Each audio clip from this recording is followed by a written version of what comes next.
नमस्कार दोस्तों, मैं मनीष जोशी एक बार फिर से एक नए टॉपिक के साथ और एक नए सब्जेक्ट के साथ। आज का सब्जेक्ट हमारा रहने वाला है पॉलिटिकल साइंस, जिसमें हम पॉलिटिकल साइंस को हर एक तथ्यों के साथ देखते जाएंगे। जिसमें आज हम पढ़ेंगे भारतीय राज्य व्यवस्था, जिसमें है पहला भारत के राजनीतिक विकास को दो चरणों में बांटा।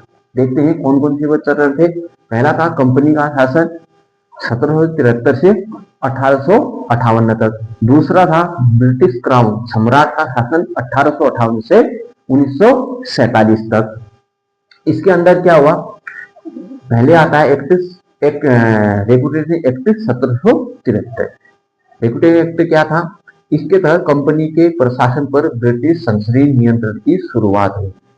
जो कंपनी का प्रशासन था उसमें ब्रिटिश जो सरकार थी, उसकी जो संसद थी, उसका नियंत्रण की शुरुआत होगी कंपनी पर। दूसरा क्या है, भारत ने ईस्ट इंडिया कंपनी को नियमित और नियंत्रित करने की दिशा में ब्रिटिश सरकार का यह पहला कदम था।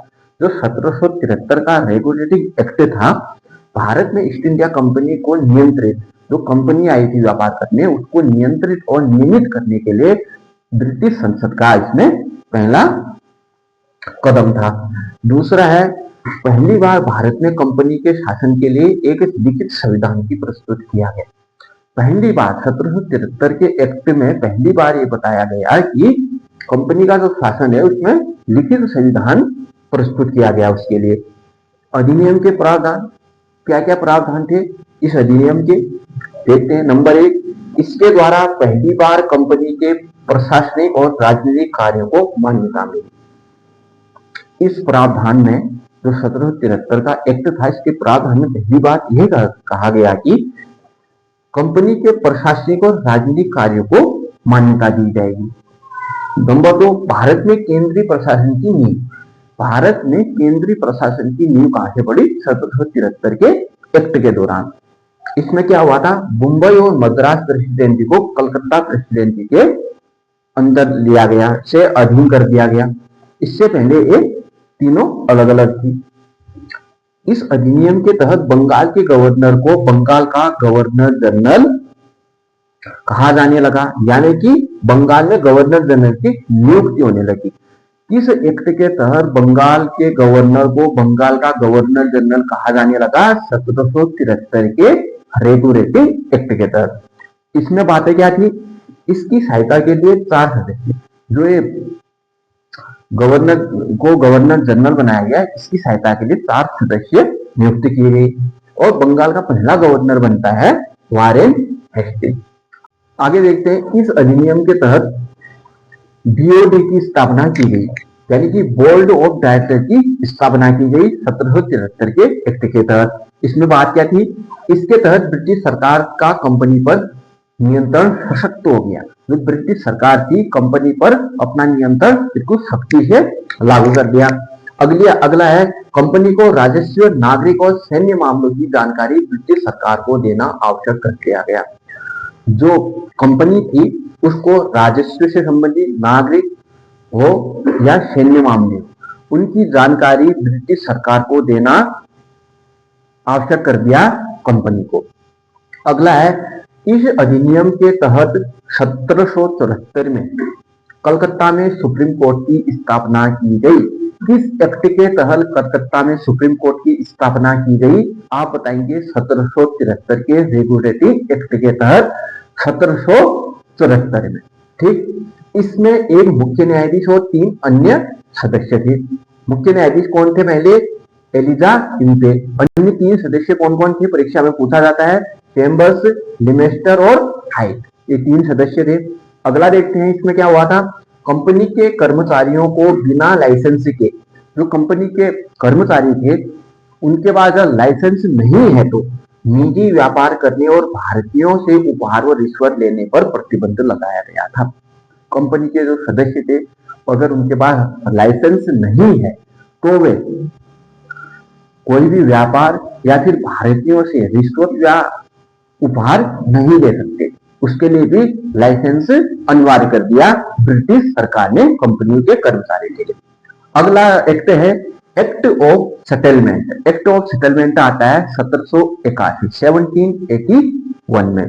इसमें क्या था, रेगुलेटिंग एक्ट 1773 की कमियों को दूर करने के लिए, जो 1773 का रेगुलेटिंग एक्ट था उसमें जो कमियां पाई गई थी उनको दूर करने के लिए एक्ट ऑफ सेटलमेंट आता है 1781 में। इसमें क्या क्या बातें थी वे देखते हैं। प्रावधान क्या थे, गवर्नर जनरल और उसकी परिषद को सुप्रीम कोर्ट के क्षेत्र अधिकार से मुक्त कर दिया गया। जो गवर्नर जनरल था और उसकी जो परिषद थी उसको सुप्रीम कोर्ट के क्षेत्राधिकार से मुक्त कर दिया गया। राजस्व के मुद्दे को भी सुप्रीम कोर्ट के अधिकार क्षेत्र से बाहर करे। जो राजस्व का क्षेत्र था, राजस्व संबंधी मामले थे, उसको भी सुप्रीम कोर्ट के बाहर कर दिया गया, क्षेत्र से बाहर कर दिया गया। अगला है पिट्स इंडिया एक्ट 1784। ध्यान से देखिए, इस एक्ट को ब्रिटिश पीएम, उस समय ब्रिटिश पीएम थे विलियम पिट के द्वारा प्रस्तुत किया गया। पिट्स इंडिया एक्ट किसने पेश किया, ब्रिटिश पीएम विलियम पिट ने 1784 में। इसमें बातें क्या थी, इसके तहत ब्रिटिश सरकार को भारत में कंपनियों के कार्यों और इसके प्रशासन पर पूर्ण नियंत्रण प्रदान किया गया। जो ब्रिटिश सरकार थी, जो कंपनी के कार्य हो रहे थे उसमें ब्रिटिश सरकार ने अपना प्रशासन पर पूर्ण नियंत्रण करना शुरू कर दिया। इसी में पहली बार भारत में कंपनी के अधीन क्षेत्रों को पहली बार ब्रिटिश आधिपत्य क्षेत्र कहा गया। जो भारत का क्षेत्र था जो कंपनी ने अपना रखा था, तो इसी एक्ट में 1784 का पिट्स इंडिया एक्ट में कहा गया कि अब कंपनी का क्षेत्राधिकार नहीं रहेगा, ब्रिटिश अधिकार, ब्रिटिश आधिपत्य क्षेत्र कहा गया, यानी कि ब्रिटिशों का अधिकार हो गया। प्रावधान क्या थे इसके तहत भारत में दोहरे प्रशासन का प्रारंभ हुआ। इस एक्ट के तहत भारत में दोहरे प्रशासन का प्रारंभ हुआ, शासन प्रारंभ हुआ 1784 के एक्ट से। कंपनी के राजनीतिक और व्यापारिक कार्य अलग अलग करते थे। जो कंपनी के राजनीतिक और व्यापारिक कार्य थे दोनों को अलग कर दिया गया, यानी कि दोहरा प्रशासन चल रहा है। व्यापारिक कार्य कोई और देख रहा है और राजनीतिक कार्य कोई और देख रहा है, यही दोहरा। राजनीतिक कार्यों के प्रबंधन के लिए इंग्लैंड में 6 सदस्यों के बोर्ड ऑफ डायरेक्टर BOD की स्थापना की गई।